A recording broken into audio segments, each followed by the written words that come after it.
అందరికీ చెప్పాను. నేను Rajesh Mahasen. Welcome to Mahasen media. Telugu Desam party మీద చాలా వ్యతిరేకత వస్తుంది, కూటమి మీద చాలా వ్యతిరేకత వచ్చేసింది. కాబట్టి ఎమ్మెల్సీ ఎలక్షన్ ఓడిపోతున్నాం మనం అని చెప్పి చాలా విపరీతమైన ప్రచారం చేశారండి. అది వైసీపీకి అనుకూలమైన వాళ్ళు చేశారు, టీడీపీకి అనుకూలం అని చెప్పుకుంటున్న వాళ్ళు చేశారు, న్యూట్రల్స్ అని చెప్పుకుంటున్న వాళ్ళు చేశారు. చాలా రకరకాల ప్రచారం చేశారు.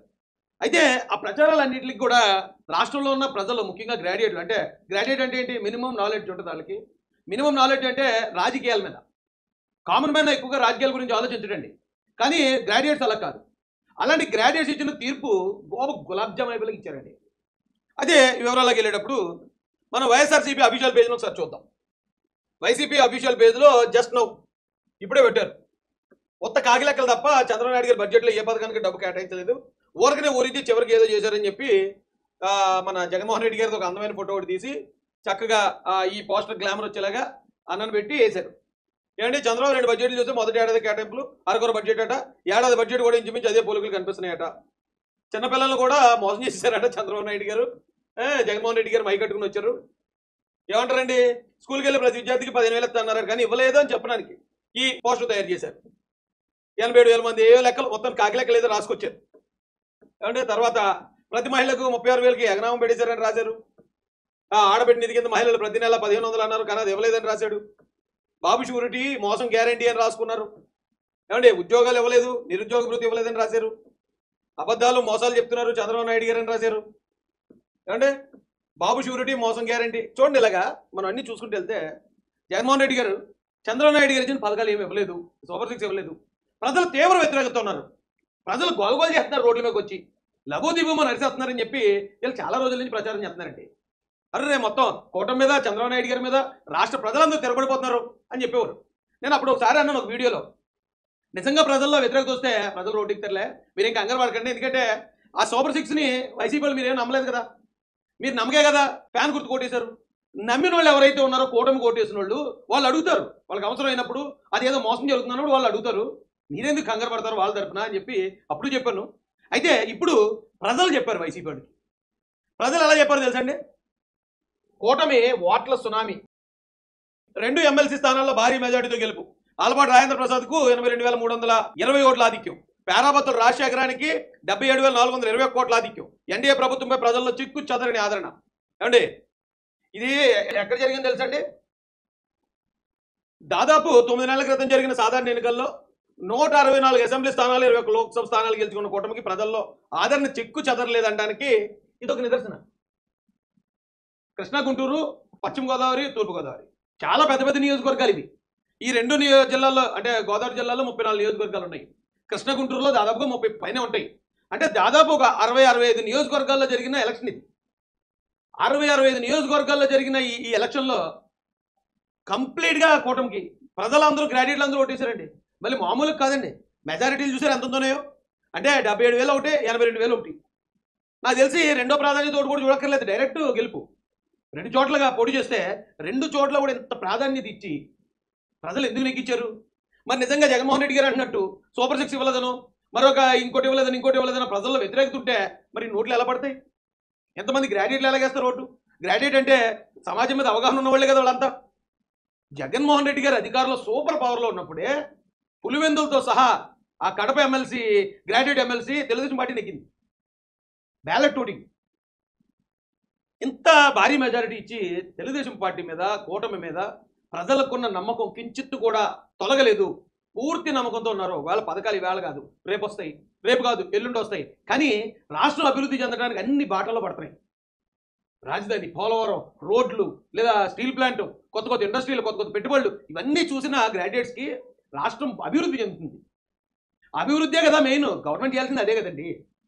తర్వాత ఎలాగ అభివృద్ధి మీద వచ్చిన ఆదాయంతో సంక్షేమ పథకాలు 10 రూపాయలు అనేది 5 రూపాయలు ఇస్తారు. అప్పుడు ఆ విషయం రాష్ట్రంలో ప్రజలందరికీ అర్థమైంది కాబట్టి ఇంత భారీ మెజారిటీ. అంటే ఇప్పుడు దాకా ఎవరైతే చంద్రబాబు నాయుడు గారి మీద తెలుగుదేశం కార్యకర్తలు తిరగబడిపోతున్నారు, అప్పుడు తెలుగుదేశం కార్యకర్తలు ఈ కూటమికి ఎమ్మెల్సీలో ఓడిస్తాం, అప్పుడే తెలుగుదేశానికి బుద్ధి వస్తుందని అనుకుంటున్నారట అని ఇంకొక గొట్టంగా చెప్తాడు. వీళ్ళే ఊహించేస్తారు ముందుగా. అదేంటది, గ్రూప్ 2 వాళ్ళు ఎవరు ఓట్లు వేయట్లేదు, ఓడిపోతుంది కూటమి అన్నాడు మరొకడు. అంటే ఆ డిఎస్సి రాలేదు కాబట్టి ఆ డిఎస్సి అభ్యర్థులందరూ కూడా అబ్బే ఓటు వేయట్లేదు అన్నాడు ఇంకొకడు. ఇలాంటి పకోడి ప్రచారాలన్నింటిలో కూడా గ్రాడ్యుయేట్ చెక్ పెట్టారండి. ఎందుకంటే వైసీపీ హయాంలో అసలు గ్రూప్ 2 నోటిఫికేషన్ లేదు. కనీసం కూటమి వచ్చిన వెంటనే సంవత్సరంలోపు నోటిఫికేషన్ ఇచ్చింది. అలాగే సంవత్సరంలోపు డిఎస్సి 16,340 పోస్టులు తీస్తుంది అనే ఆ విశ్వాసాన్ని చూపించారు. కానీ గ్రాడ్యుయేట్స్ వీళ్ళు చేసిన ఏ తప్పుడు ప్రచారాన్ని కూడా నమ్మలేదండి.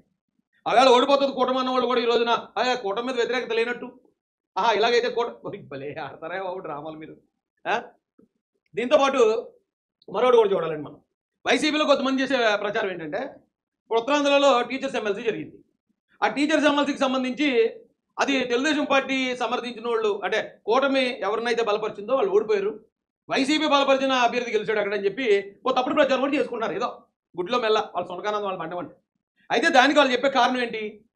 ఎవరైతే గాది శ్రీనివాసరావు గారు ఉన్నారో ఆయనకి వైసీపీ మద్దతు ఇచ్చింది, టీడీపీకి అసలు సంబంధమే లేదు, కానీ కూటమి అభ్యర్థి అని చెప్పుకుంటున్నారు ఆయనని చెప్పి ఇక ఈయన ఎవడో వైసీపీకి చెందిన ఒక వ్యక్తి, ఒక పేటీఎం కార్యకర్త మరి ఏ కార్యకర్త నాకు తెలీదు, ఆయన వీడియో పెట్టాడు.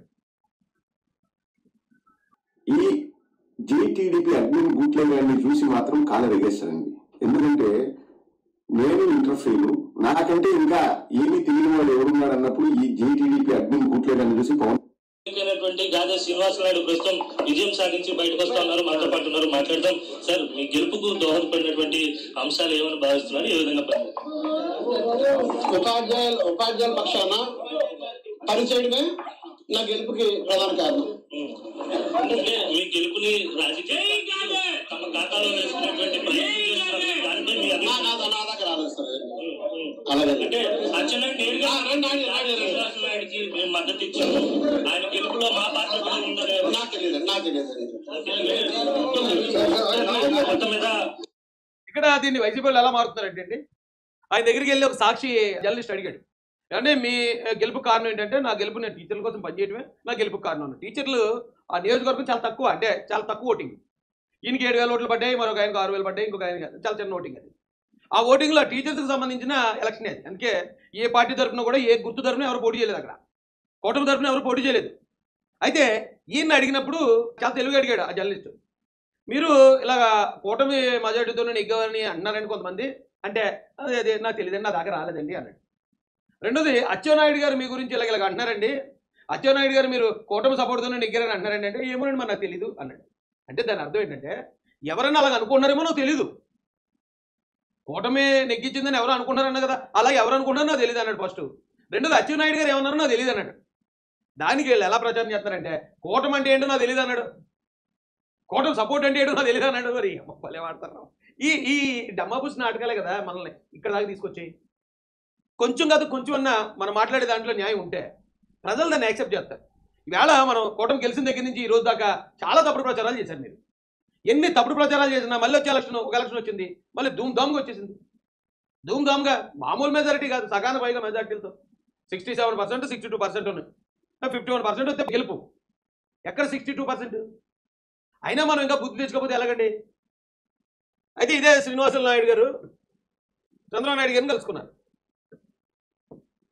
ఇప్పుడు ఆయన కాదు, ఆయన కూటమి గెలుపుతో కాదు, నాకు సంబంధం లేదని చేదా అన్నారని అంటున్నారు. వాళ్ళు నిజంగా అదే అయితే వెంటనే వెళ్ళి బాబు గారిని కలాల్సిన పని ఏం లేదు, అదేం ప్రోటోకాల్ ఏం కాదు. మళ్ళీ వచ్చే అసెంబ్లీ సెషన్ ఏదైతే ఉంటుందో అసెంబ్లీలోకి వెళ్ళి శాసనమండలిలోకి వెళ్ళినప్పుడు మర్యాదపూర్వకంగా ఇచ్చేయచ్చు. కానీ మరి ఈయన ఈ స్థాయిలో అభిమానం చూపుతున్నారు బాబు గారి మీద. ఆయన వయసు గౌరవం అవ్వచ్చు, ఆయన అనుభవానికి గౌరవం అవ్వచ్చు. మరి దీనికి ఏమంటారు అబ్బాయిలు, వైసీపీ అబ్బాయిలు? వాళ్ళు కాదు మీరు గెలిపించారు, లేకపోతే మీరే వైసీపీ వాళ్ళు సపోర్ట్తో ఆయన గెలిచాడు అనుకో, మరి ఇలా వెళ్ళి కలవరు కదా. ఎలా కలుస్తారా? అంత ఒబీడియంట్ కలుస్తారా? అంతా తప్పుడు ప్రచారమే. ఇన్ని తప్పుడు ప్రచారాలు ఇప్పటికన్నా మనం మానాలండి. మానకపోతే ఏమవుతుందంటే ప్రజలు ఈసారి ఇచ్చే 11 కూడా ఇవ్వరు, ఇచ్చే 11 సీట్లు కూడా ఇవ్వరు. ఇదండి పరిస్థితి. ఎమ్మెల్సీలుగా గెలిచిన మా రాజేంద్ర ప్రసాద్ గారికి అలాగే రాజశేఖర్ గారికి హృదయపూర్వక శుభాకాంక్షలు తెలియజేస్తున్నాం. ఎమ్మెల్సీ ఎలక్షన్ కోసం నారా లోకేష్ గారు ఒక వార్ రూమ్ మెయింటైన్ చేశారు. ప్రతిరోజు ఆ వార్ రూమ్లోకి వచ్చి ఏ నియోజకవర్గాలు ఎవరితో ఎలా మాట్లాడాలి, ఎలా అనుసంధానం చేయాలి, ఎలా ఇచ్చేయాలని పెద్ద ఒక మహాయుద్ధం చేసినట్టు చేశాడు ఆయన.